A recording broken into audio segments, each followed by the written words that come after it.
Good morning बच्चों। मैं आपको खजुराहो पढ़ा रही थी। मैंने आपको कल के वीडियो में बताया था कि खजुराहो में बहुत सारे चंदेल काल के राजाओं के मंदिर बने हुए हैं, जिनमें से अब कुछ ही शेष बचे हैं। मैं आपको खजुराहो की मूर्तियों के विषय के बारे में बताने जा रही थी कि यहाँ पर जो मूर्तियाँ मिली हैं उन्हें 5 तरह के विषयों में विभाजित किया जा सकता है। प्रथम वर्ग में देवी देवताओं व तीर्थंकरों की मूर्तियाँ हैं, जो कि हमें यहाँ के मंदिरों में देखने को मिलती है। इनमें अधिकतर वे मूर्तियाँ जिन्हें पूजा के उद्देश्य से मंदिरों के गर्भगृह में प्रतिष्ठित किया गया है। यहाँ पर सभी प्रकार के देवी देवताओं, जिनमें वैष्णव, शैव, जैन और शाक्त आदि सभी प्रकार की मूर्तियों का वर्णन हमें यहाँ पर उनको बनाया गया है। दूसरे वर्ग के अंतर्गत वे प्रतिमाएं सम्मिलित की जा सकती है जो देवों के पार्श्व, परिवार और आवरण के रूप में रथिकाओं, मंदिर की जगहों व प्रवेश द्वारों पर उत्कीर्ण की गई हैं। इन्हें भी चारों तरफ से कोरकर अथवा मामूली कोरकर बनाया गया है। प्रवेश द्वार पर अधिकतर एक तरफ मकरवाहिनी गंगा और दूसरी तरफ कूर्मवाहिनी यमुना का अंकन और एवं उत्तरंग पर नवग्रहों का अंकन ज़्यादातर मंदिरों में देखने को मिलता है। साथ ही शक्ति रूपा देवियों एवं दिक्पालों आदि की मूर्तियाँ, जिन्हें प्राय त्रिभंगी मुद्राओं में बनाया गया है, इनके मस्तक पर मुकुट, संबंधित वाहन और 2 से अधिक हाथों में उनके विशिष्ट अस्त्र शस्त्र भी देखने को मिलते हैं। ऐसी मूर्ति शिल्पों में शिव के विभिन्न रूपों जैसे एकल शिव, उमा महेश्वर आदि भी यहाँ पर देखने को मिलते हैं। उमा महेश्वर का मूर्ति फलक 11वीं शताब्दी की रचना है, जो चंदेलकालीन खजुराहो से प्राप्त हुआ है। यह अभी भारतीय कला संग्रहालय कलकत्ता में संग्रहित है। इसके अतिरिक्त शिव के बहुत सारे रूपों, विष्णु के बहुत सारे रूपों को, देवी के बहुत सारे रूपों को यहाँ पर चित्रित किया गया है। यहाँ पर संघाट मूर्तियों का, यानी एक ही मूर्ति में 2 लोगों के मिलन को बताया गया है, जैसे हरिहर अर्धनारीश्वर, हरिहर पितामह एवं हरिहर सूर्य पितामह की भी अनेक प्रतिमाएं प्राप्त की हुई हैं। जैसे शिव, आधा शिव और आदि पार्वती, तो उसे अर्धनारीश्वर कहा है। आधे शिव और आधे विष्णु, जिसे हरिहर रूप कहा है। इस प्रकार की संघाट मूर्तियों का भी चित्रण उत्कीर्णन यहाँ पर देखने को मिलता है। ऐसी कई मूर्तियाँ पुरातत्व संग्रहालय खजुराहो में सुरक्षित है, क्योंकि जो मूर्तियाँ प्राय शत विशत हो गई या अलग हो गई हैं, उन्हें खजुराहो के संग्रहालय में सुरक्षित रख दिया गया है। इसी प्रकार इसी परिकर में दशावतार एवं गणेश कार्तिकेय को भी बनाया गया। जैन धर्म से संबंधित मूर्ति शिल्प में ऋषभनाथ और पार्श्वनाथ की मूर्तियाँ सर्वाधिक बनी हैं। इसके अलावा महावीर, नेमिनाथ, शांतिनाथ आदि की मूर्तियाँ भी हमें देखने को मिलती है। तीसरे वर्ग में अप्सराओं, देव कन्याओं व अलस कन्याओं को बनाया गया है। ये मूर्तियाँ विशेषकर श्रृंगार मूर्तियों में आती है, जो खजुराहो को ये मूर्तियाँ ही खजुराहो को विश्व प्रसिद्धि दिलाती है। मंदिर के विभिन्न स्थानों पर कोरकर अथवा अंशतः कोरकर बनाई गई इन मूर्तियों को वस्त्राभूषणों से अलंकृत एवं विभिन्न नृत्य मुद्राओं में दर्शाया गया है।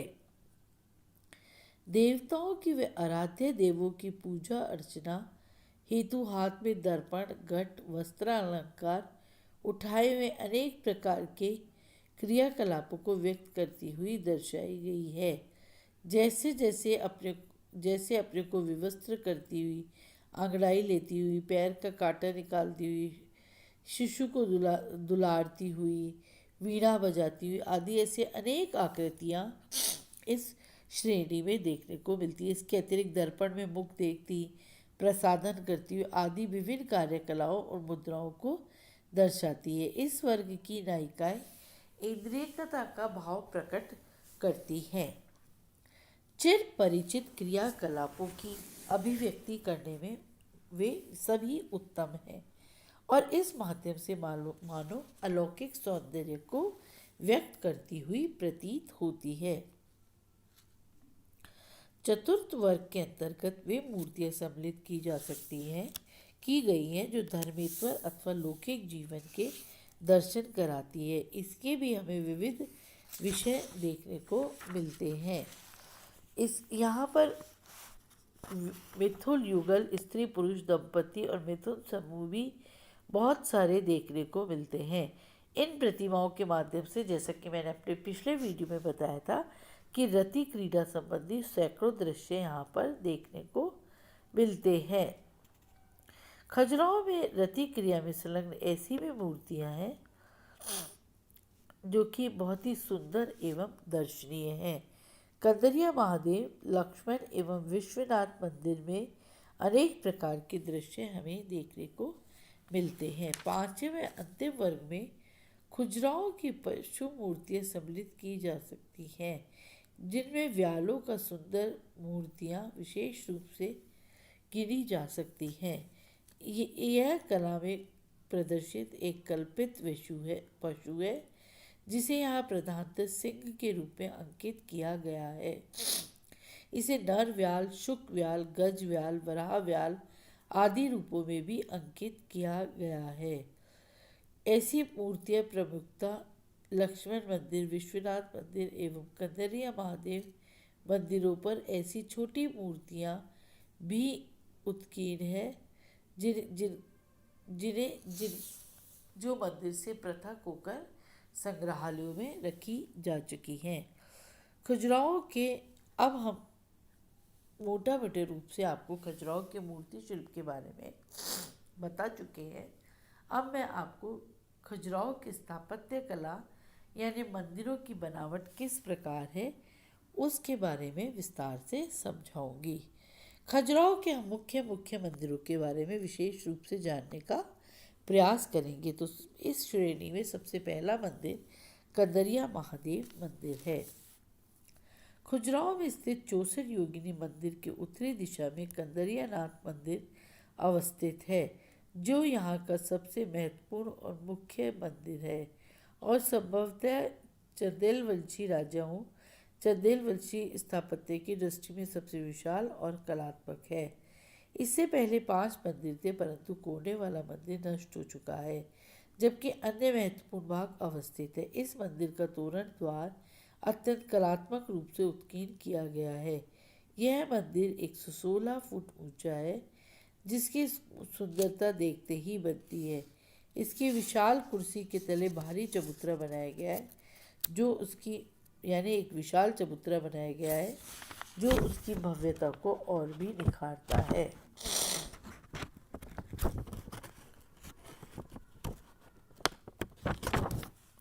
इस मंदिर के शिखर समूह नीचे की ओर से ऊपर क्रमशः बड़े से छोटे होते जाते हैं, जो दूर से अत्यंत सुंदर व कलात्मक दिखाई देते हैं। जैसा कि जो चित्र आपके स्क्रीन पे लगा हुआ है, इसमें आप देख सकते हैं ये शिखर किस प्रकार बने हुए हैं। प्रदक्षिणा पथ में मध्य और ऊंचे स्तंभ व झरोखे बनाए गए हैं। मंदिर के तोरण, द्वार, स्तंभ, छतों और मंडपों का अलंकरण अत्यंत ही कलात्मक है, जहाँ स्थान स्थान पर सुंदर व अलंकृत मूर्तियाँ, साथ ही अलंकारिक अभिप्रायों की भरमार है। जैसा कि मैंने आपको बताया था, द्वार के दोनों ओर गंगा व यमुना को देवियों के रूप में अपने अपने वाहनों के साथ दिखाया गया है। मंदिर की बाहरी भित्तियों पर सैकड़ों मूर्तियाँ उत्कीर्ण हैं, जिनमें अनेक प्रकार की मूर्तियाँ हमें देखने को मिलती है। यह मंदिर कंदरिया महादेव के अलावा एक और दूसरा मंदिर है जिसे सिर्फ महादेव मंदिर कहा गया है। यह कंदरिया महादेव मंदिर और जगदम्बी मंदिर के मध्य अवस्थित है, जो कि अब खंडित हो चुका है। यद्यपि मुख्य प्रतिमा इसकी शत विशत हो चुकी है, लेकिन इसके जो बरामदे हैं वो अत्यंत कलात्मक एवं दर्शनीय हैं। यहाँ पर सिंह पर राजकुमार को आक्रमण करते हुए दिखाया है। जो चंदेल राजाओं की विशेषता है। महादेव मंदिर में ही पश्चिमी किनारे पर उत्कीर्ण दो सुंदरियों सहित देवता व देवी का एक मूर्ति शिल्प अत्यंत कलात्मक है तथा खजुराहो की मूर्ति शिल्प की समस्त विशेषताओं के साथ उपलब्ध है। यह मूर्ति शिल्प लगभग 1100 शताब्दी की रचना है। देवी जगदम्बा मंदिर। यह मंदिर मुख्य रूप से देवी का मंदिर न होकर विष्णु मंदिर है। विष्णु की प्रतिमा यहाँ मुख्य द्वार पर उत्कीर्ण की गई है। इस मंदिर की 4 अन्य प्रतिमाएं भी खो चुकी हैं। चारों ओर प्रदक्षिणा की वेदिका भी नष्ट हो चुकी है। यह मंदिर के अंदर इन सभी मंदिरों में कई मंडप बने हुए हैं। पहला जिसे अर्ध मंडप कहा जाता है, दूसरा जो उस अर्ध मंडप से जब हम चबूतरे पर बनी सीढ़ियों से प्रवेश करते हैं तो सर्वप्रथम हम अर्ध मंडप पे प्रवेश करते हैं, उसके बाद हम मंडप में प्रवेश करते हैं, उसके पश्चात हम महामंडप में प्रवेश करते हैं और फिर उसके पश्चात गर्भगृह आता है।